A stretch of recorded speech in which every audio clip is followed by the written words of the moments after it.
today's video, ang pag-uusapan natin is about kilay. So, kung gusto nyo malaman kung paano ako nagkikilay, then please keep on watching. Ano ko nga ba ginagawa ang aking pagkikilay? Kasi ako, yung tipo ng tao na pag trip ko lang magkilay. Pero kung hindi kailangan, hindi talaga ako kahit makeup, lip tints lang at saka concealer, tapos pulbo, ganyan. Mas preferred ko yun kasi medyo katihin yung mukha ko. It's either aahitin, bubunutin, ganyan. Ito kasi yung kilay ko. Meron na siyang natural shape. Hindi ako shape yung kilay ko. So, nasa sayo kung paano mo siya inaayos. Kasi kapag nag-ayos ka ng kilay, makakatulong ito na ilabas yung ganda ng mata. At the same time, yung totoong shape ng mukha mo. May iba't ibang paraan para maayos kilay. Bunot, ganyan. Yun nga yung pagpaplak. Waxing, pwede rin. Pwede rin threading. Pwede rin shaving. So, ako, shaving, mas preferred ko yung shaving kasi mas madali. Ang sakit kasi ng threading, na-try ko na yung si threading. Masakit siya. Tsaka, syempre, sensitive yung balat ng face natin, including dito sa malapit sa eye area. Mabilis mamula yung balat ko. So, ayoko siya. So, ayun, sa akin, ahit. Ito lagi kong binibili. Kung hindi Nichido, itong Everbilena Korea. Kasi hindi ko kaya mag-ahit ng literal na blade. Magagaling yung mga kasamahan kong makeup artist na gamit nila blade lang. Hindi ko kaya. Natatakot ako. I-glide siya. So, yun. Hindi naman ako. Teka lang i-zoom natin. Hindi naman lalapit ako ng konti sa camera. Hindi ko kailangan ngayon mag-ano ng kilay. So, ayan. Ako, ang gamit ko is itong Into It. Ito yung gamit ko. Into It.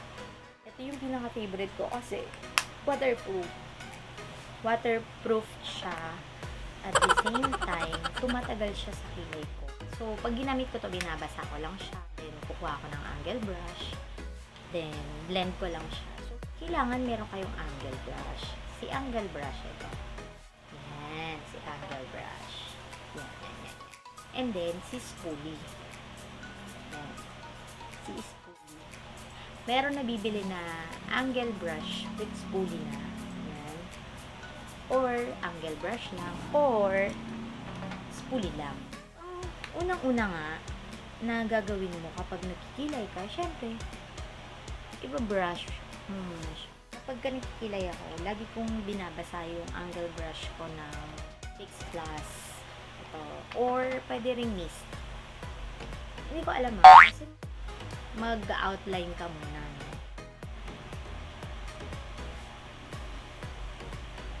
Kailangan pag nakikilay ka, bukod sa hindi ka nagmamadali, light hand lang.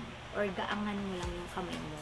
Yung naka-best stroke for filling in the eyebrows is yung hair-like stroke. Basta yun, hair-like stroke. Yung parang nagduduktan yung hair. Diba yung mga utang kilay ngayon? Yan. Sa baba ang start.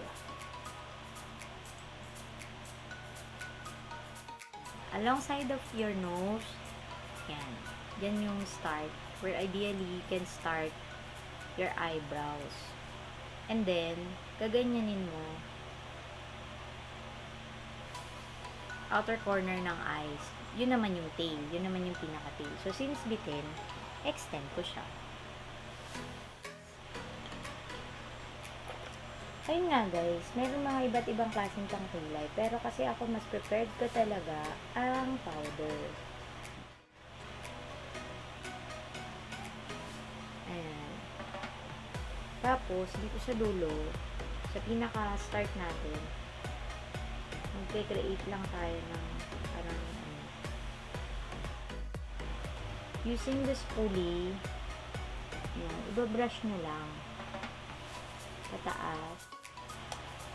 Yan. So, ayan yung kilay ko. Ganyan ko siya ginagawa. Pero pag gusto kong, pag may time ako or sinisipag ako, kung gusto ko siyang ma-define, yung mas na-shape, yung plakado na sinasabi nila, i-conceal ko yung gilid. So, gagamit tayo kailangan ng concealer. guys, naayos ko na yung aking kilay. Ayan, ganyan lang ako magkilay. Minsan hindi pa nga ako nagkikilay. Ang ginagamit ko lang, beachy brows ng Loren. Brow soap lang siya guys. Yan. Lang ako minsan magkilay. So, minsan naman, yung lang, eyebrow ko lang, na clear. Tinatamad ako gumamit ng brush. Halimbawa, tinatamad ako, etong si pencil. Ang shade ko naman dito is yung medium brown niya. Maganda to kasi powdery talaga siya. Ayan. Ayan yung kulay niya. So, ayun. Importante lang din talaga na tandaan nyo na ang kilay, it should be sisters, not twins. Okay? Sabi nga nila, practice makes perfect. So, yun lang yung ginawa ko. Sana na-share ko sa inyo yung nalalaman ko about kilay.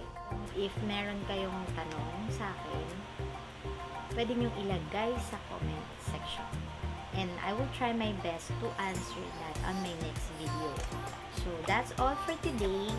And sana po may natutunan kayo sa konti kong na-share about kilay. Because kilay is life. See you on my next vlog. Don't forget to like and subscribe dito sa aking channel. Bye!